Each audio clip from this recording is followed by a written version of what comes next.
Hello, ladies and gentlemen. Welcome back to Chicago Craziness. As always, I'm your host, Ben Fitzsimons, and today we'll be looking at all the craziness that happened in the Chicago sports world this past weekend. Now, the moment you've been waiting for. This show may not be as exciting with just me, but your favorite guest, your former co-host. Every Monday morning we bring him back on. Please welcome Jacob Zucker to the show.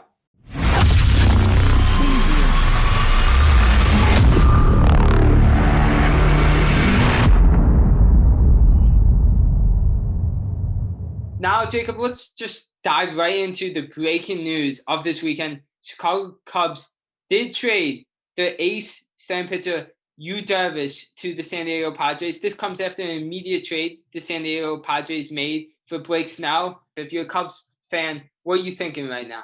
Well, if you're a Cubs fan, very simply, it's a sad feeling for Cubs fans, but the dynasty is kind of ending. That 2016 magic is slowly but surely fading.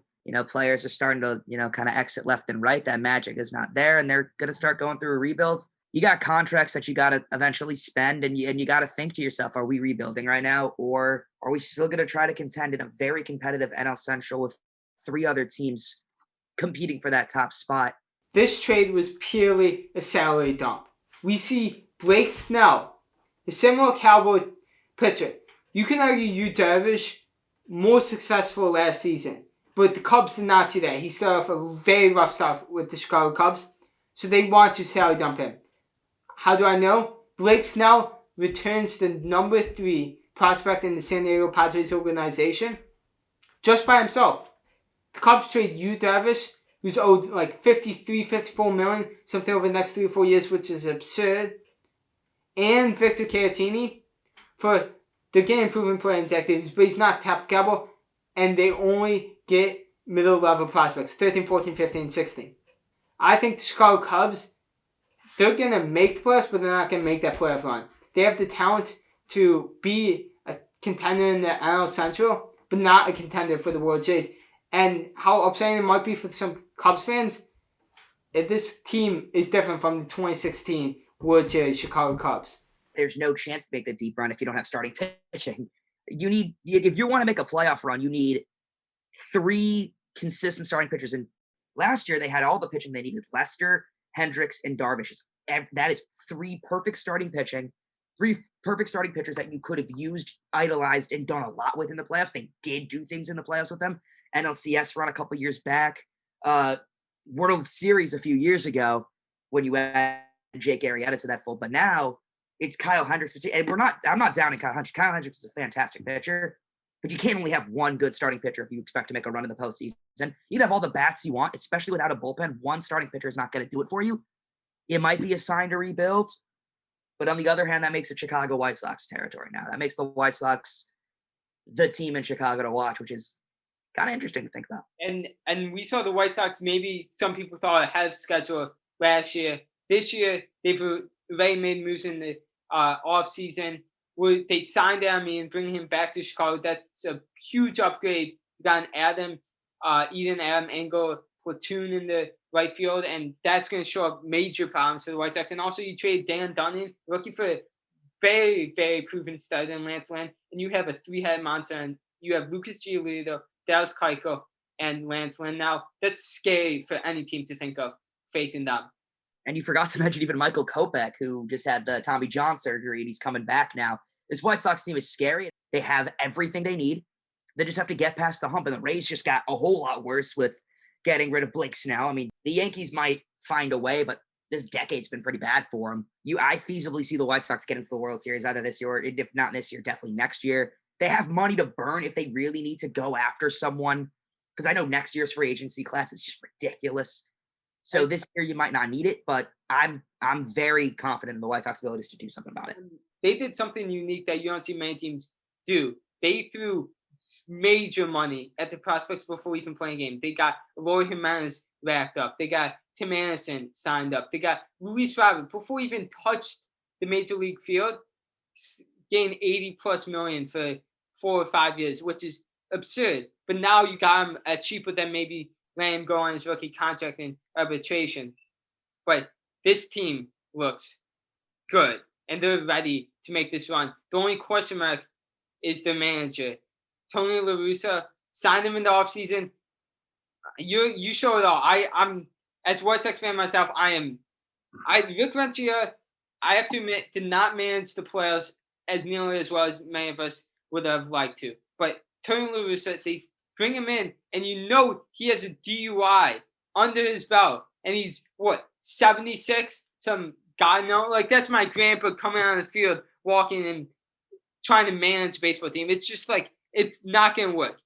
I know what they were thinking with Tony La Russa, but I don't get it. Tony La Russa is a legendary manager, coached in an 80s and 90s Oakland Athletics team to multiple World Series, gave the Cardinals 2 World Series. I get where they're coming at, but baseball has changed dramatically from 2010 to 2020. It's become the leadoff guy is now hitting home runs, which is something that in 2010 never happened. You're shifting on every single player for every single pitch, which is something that never even considered happening in 2010. There's so many differences to the game, and Tony La Russa, being the old-minded coach he was, I don't know how that's going to go well with these White Sox. Hopefully, he just shuts his mouth and lets them play baseball. Now, moving on to the final topic of this morning, the Chicago Bears.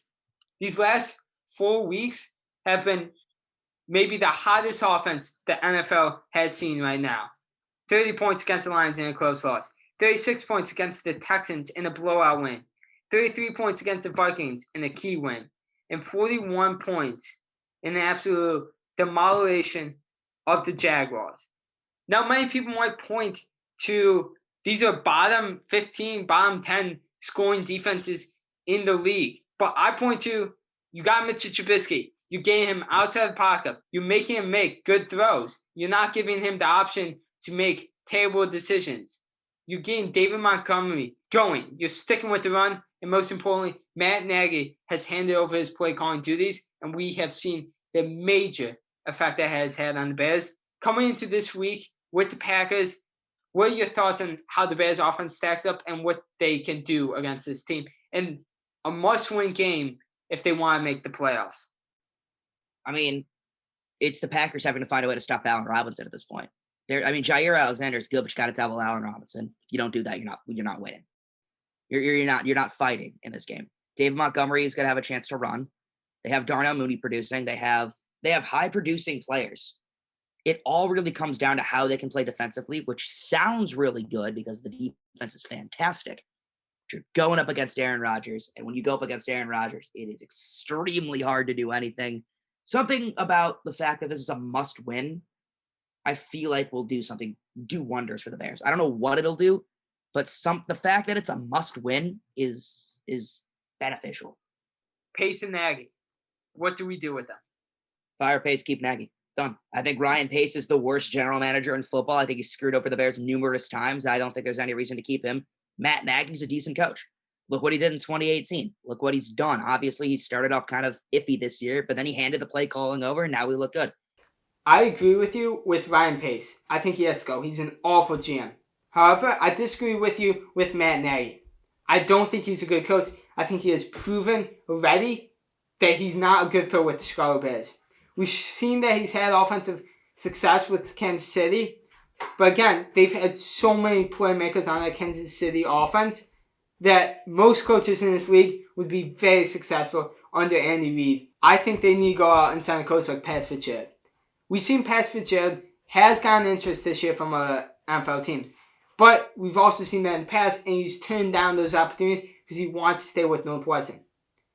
Who knows why? Maybe he just wants to stay in college football, but maybe he just wants to stay in Chicago. Maybe a couple miles down the road to Chicago Bears is what he wants. Bringing them back to the glory times, to those Super Bowls. And we've seen this year in college football that he has successfully created an absolute juggernaut of a defense. A top 10 defense. I get it. Actually, that makes perfect sense. I like it.